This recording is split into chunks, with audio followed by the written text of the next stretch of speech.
Speaking on behalf of the faculty this morning is R. Eddie Davidson, Esquire. Today's graduates, and indeed many in today's audience, need no introduction to Professor Davidson. Once your paths crossed his, you will not soon forget him. As one of his collaborators has observed, Professor Davidson possesses an unstoppable mixture of style plus substance. Eddie approaches the practice of law with enthusiasm and elan. I am proud to say that Professor Davidson is an NSL graduate himself. This gives him a personal understanding of the path that many of today's graduates have traveled. He joined the Navy when he was 17 years old. After finishing his service, he put himself through college and law school. And after his graduation from our school in 1989, he entered the practice of law in Nashville and never looked back. Eddie now concentrates on cases involving catastrophic injury. Other attorneys frequently consult him on trial preparation and strategy and on jury selection, two of his many specialties. He has litigated or consulted in more than 25 states. And based on his 28-year body of work, Professor Davidson has been recognized as one of Nashville's best lawyers, and he has also been recognized by his peers for inclusion in the U.S. News list of the best lawyers in the United States. Professor Davidson joined the Nashville School of Law faculty in 2009. Since then, he has taught civil litigation skills and values, technology and the law, and fourth-year moot court. He has also served as on the faculty of the American Association for Justice's prestigious Trial Advocacy College at Harvard University. Professor Davidson is a skilled communicator, as you will soon see. In his 2007 book, Less is More, Simpler is Better, he notes, quote, that knowledge comes only from those who openly seek it. Professor Davidson has always been an open seeker of knowledge, whether it be in music, law, design, or architecture. He has kindled that same enthusiasm for knowledge in many of his students. Professor Davidson, it's my pleasure to welcome you to the podium.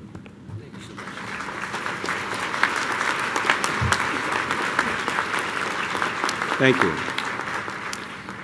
Students and families and friends, congratulations. What a great day. And we know how hard these students have worked, but once again, you families, you've played a special role, and you deserve our thanks. Let's give these families one more nice hand. Thank you. Thank you. I want to take you back now to 1985, the beginning of my journey to Nashville School of Law, in the basement of the downtown YMCA. That first night of classes, there was another NSL student there who happens to be with us here today. He's also an NSL faculty member. My old classmate, he now sits on the Tennessee Court of Criminal Appeals, Tim Easter. Now, I don't remember much about that first night, but Tim tells a story about it. He says, as then Dean Lackey talked to us in that first night of class, that Dean Lackey, between puffs of his cigarette, looked around the room and said, I want you students to take a good look, because not all of you will make it through this first year. Many of you will be gone by Christmas. And Tim says he took a look around the room. He noticed one fella in particular with long hair and tattoos and piercings. And this is way back before tattoos and piercings were cool.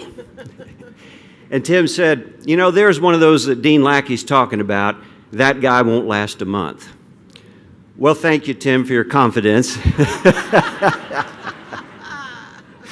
And I want you folks to know you've got a lot more going for you here today than I did back then. Judge Easter will tell you that much. But congratulations again. Enjoy your time together. And when Dean Koch asked me to speak to you, I was elated. I thought there's so many things we can talk about here today. But I wanted to give you something you can use. You've had my classes. You know I'm not much on platitudes, and I don't do the cheerleading thing. I wanted to hand you something practical that you could take with you. And the question became, who knows most about what you can use on this special day. And I realized it's not the faculty.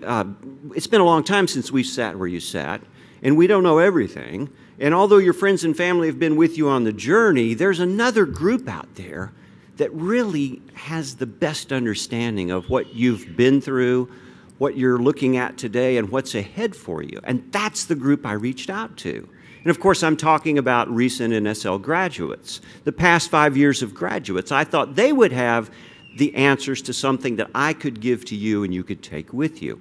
So what I did, I had all their emails. I sent them all an email, hundreds of them, and I asked them one question, a very simple question in a survey, and I asked them to respond to me. And here's that question I asked them. Past 5 years worth of NSL grads, looking back on your NSL experience, what is that one really important thing you wish someone would have told you? And it didn't take long. The answer started rolling in. And early on, one of the responses I got caught my attention for all of the right reasons, and you'll see why. Take a look. Look what this former student says. I can't think of anything. NSL has some amazing teachers like yourself, Eddie. Yes, this is going to be good, I'm thinking. Good for my ego. I was excited. But, you know what? I didn't get any other responses like that. Oh, I got lots of responses, but no more like that one. In fact, most of the responses were of an entirely different tone, a different nature, and I began to wonder and second-guess myself, is this really the kind of message I want to bring to you, the soon-to-be graduating class of 2017? Let me show you some of these responses. Here's one former student. How little you know upon graduation from law school, a million things that we're not prepared for. Here's another one, that the bar is much harder to pass than graduating law school. I'm sure you're thrilled to know that. And then this one, how difficult it is to start out on your own, how difficult it would be to take the plunge into a new career. So now maybe you can see why I begin second guessing. Was this really a good idea? And then I remembered a book I had read a few years back. I went back and I reread that book. It's an excellent book. I'd encourage you to read it. It's by Tim Harford and it's called Adapt. And in this book, the author takes us along the journeys of several successful individuals and several successful companies. And he points out that along those journeys, there are always unexpected twists and turns and things that we don't anticipate that require us to adapt. For instance, Google. We're all familiar with Google. I used it this morning. I use it every morning, all day long. But we know of Google's success, but how about Google's difficulties?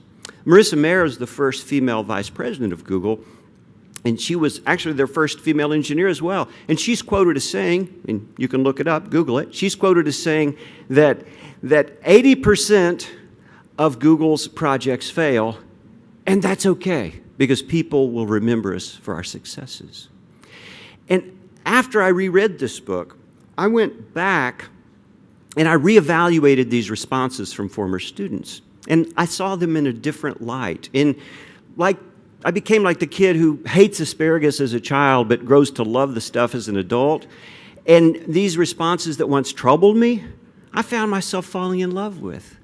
Because each of these former students that are out there that responded are telling you and I the same thing.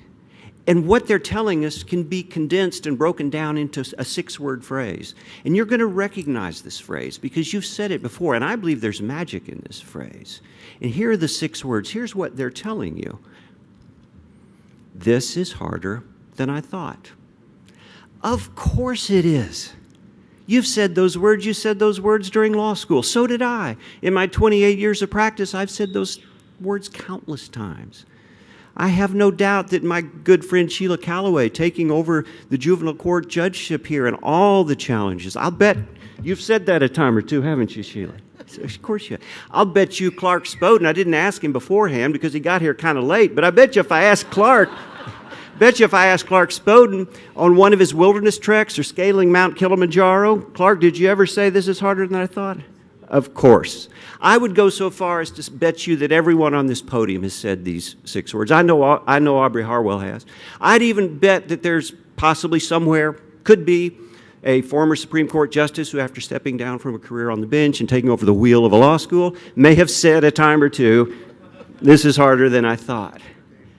So what I want you to do today, on this special day, I want you to take these 6 words, these 6 magical words. There's magic in these words. You've said them before, you'll say them again. And take them and hold them right here. Hold them right here. And then over here, I want you to consider the alternative. Because the alternative goes something like this. This is easy, anyone can do it, nothing special. Or the unthinkable alternative, this is hard, and I'm just not up for it. And I quit. But that's not who you are. You are up for the journey. Will it be difficult? Of course. It will be harder than you think it's going to be. But that's what anyone on a worthwhile journey says. That's what we say when we're going and moving toward a greater goal.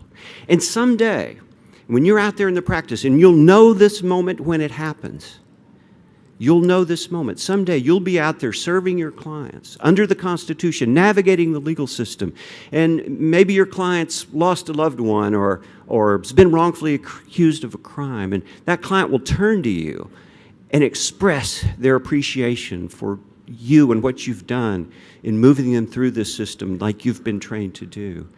And in that moment, these 6 words, "This is harder than I thought," will turn into 6 different words, even more magical.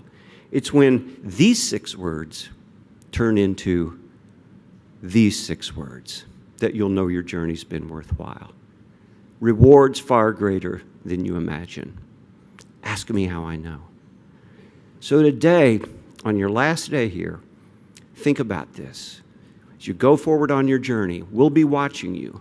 The rewards are out there for you. The journey will be tough, but the rewards are greater than you can imagine. I'm always a cell phone text away, email away. Call me anytime. I'm here to help you. Thank you so much for allowing me to spend some time with you. Congratulations, families, friends, students. Enjoy this day. Celebrate. Have a wonderful time. Congratulations to you.